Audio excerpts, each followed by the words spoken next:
অত্যন্ত সংকটময় মুহূর্তে পার করছেন বিএনপির চেয়ারপারসন ও সাবেক প্রধানমন্ত্রী বেগম খালেদা জিয়া। রাজধানীর এভার কেয়ার হাসপাতালের আইসিইউতে জীবন মৃত্যুর সন্ধিক্ষণে লড়ছেন তিনি।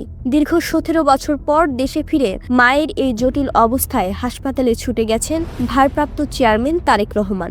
দেশ জুড়ে এখন শুধুই প্রার্থনার সুর। গত 23শে নভেম্বর হাসপাতালে ভর্তির পর থেকেই তার শারীরিক অবস্থার অবনতি হতে থাকে।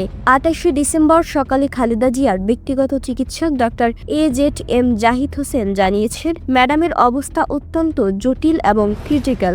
সিসিইউ থেকে আইসিইউতে নেওয়া হলেও শারীরিক অবস্থার আশানুরূপ উন্নতি হয়নি, বরং ডায়াবেটিস, কিডনি, হৃদযন্ত্র ও ফুসফুসের সমস্যাগুলো উঠানামা করছে। চিকিৎসকরা আপ্রাণ চেষ্টা চালাচ্ছেন, তবে এই সংকটময় মুহূর্ত উতরে যাওয়ার জন্য আল্লাহর অশেষ মেহেরবানির উপরেই এখন সব নির্ভর করছে।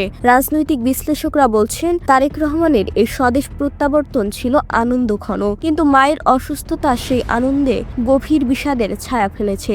গত 25শে ডিসেম্বর লন্ডন থেকে ফেরার পরই তিনি মাকে দেখতে ছুটে যান। এরপর 27শে ডিসেম্বর রাতে স্ত্রী ডক্টর জোবাইদা রহমান সহ আবারও হাসপাতালে গিয়ে প্রায় 2 ঘন্টা মায়ের পাশে অবস্থান করেন। ছেলের স্পর্শ আর দেশের মানুষের দোয়াই এখন সাবেক এই প্রধানমন্ত্রীর সুস্থতার বড় ভরসা। পরিবারের পক্ষ থেকে চিকিৎসক ও নার্সদের সেবার জন্য কৃতজ্ঞতা প্রকাশ করা হয়েছে। তারেক রহমান দেশবাসীর কাছে আকুল আবেদন জানিয়েছেন, সবাই যেন এই কঠিন সময়ে বেগম খালেদা জিয়ার সুস্থতার জন্য দোয়া করেন।